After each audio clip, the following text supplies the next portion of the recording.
Friends, இப்போ நம்ம வந்து அரிசி பாயாசம் செய்ய போகிறோம். நான் வந்து பார்த்திங்கன்னா பச்சரிசியை நல்லா அரை மணி நேரம் ஊற வச்சு நல்லா பாலை காய்ச்சிட்டு பாலில் வந்து இப்போ பச்சரிசி வெந்துக்கிட்டு இருக்குது. இங்கிட்டு பார்த்திங்கன்னா கருப்பட்டி பால் வந்து கருப்பட்டி பால் எடுத்து அதில் கல் கிடக்கும் இல்லையா, அது எல்லாமே எடுத்து ஊற்றுனேன். அதனால் இது வந்து கொதிச்சிருச்சு. இப்போ ஸ்டவ்வை நம்ம இதை ஆஃப் பண்ணிடலாம். நல்லா கொதிச்சிருச்சு. அப்புறம் பார்த்திங்கன்னா இது வந்து நல்லா வந்து அரிசி வந்து 3/4 வேக்காடு வேகணும். சரிங்களா? இப்போ வந்து பாருங்கள், இன்னும் வேகலை, அரிசியாக இருக்குது.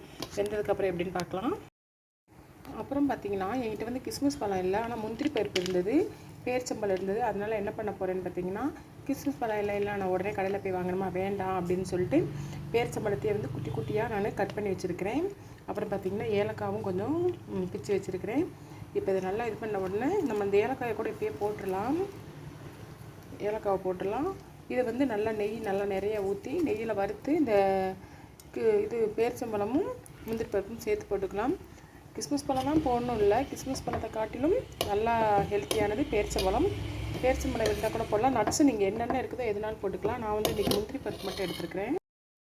அப்புறம் பார்த்திங்கன்னா என்கிட்ட வந்து கிஸ்மிஸ் பழம் இல்லை, ஆனால் முந்திரி பருப்பு இருந்தது, பேரிச்சம்பழம் இருந்தது. அதனால் என்ன பண்ண போகிறேன்னு பார்த்திங்கன்னா, கிஸ்மிஸ் பழம் இல்லை நான் உடனே கடையில் போய் வாங்கணுமா, வேண்டாம் அப்படின்னு சொல்லிட்டு பேரிச்சம்பழத்தையே வந்து குட்டி குட்டியாக நான் கட் பண்ணி வச்சுருக்கிறேன். அப்புறம் பார்த்திங்கன்னா ஏலக்காவும் கொஞ்சம் பிச்சு வச்சுருக்கிறேன்.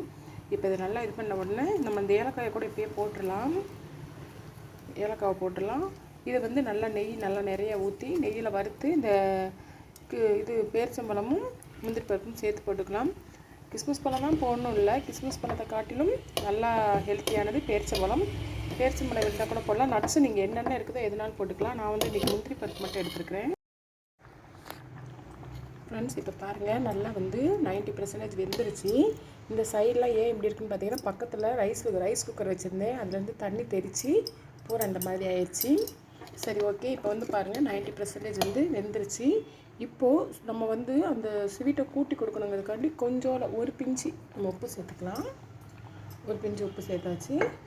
இப்போ பார்த்திங்கன்னா நம்ம நல்லா பாருங்கள் எப்படி வந்திருக்குன்னு. இப்போது நான் இதை வந்து வடிகட்டி இதில் ஊற்றிக்க போகிறேன். கருப்பட்டி தண்ணியை வடிகட்டி இதில் ஊற்றிக்கலாம்.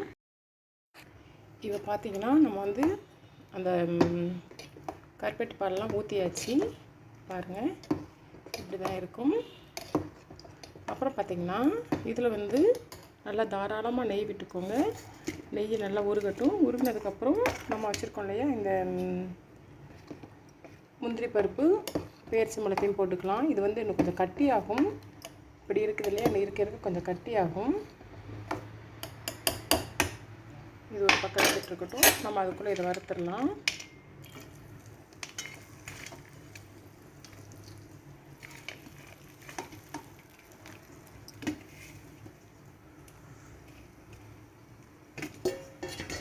இப்போ நல்லா போட்டு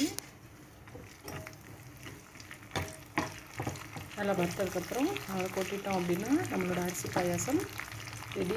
இன்னும் நல்லா வந்து அரிசி வந்து இன்னும் நல்லா குழஞ்சி வரும்.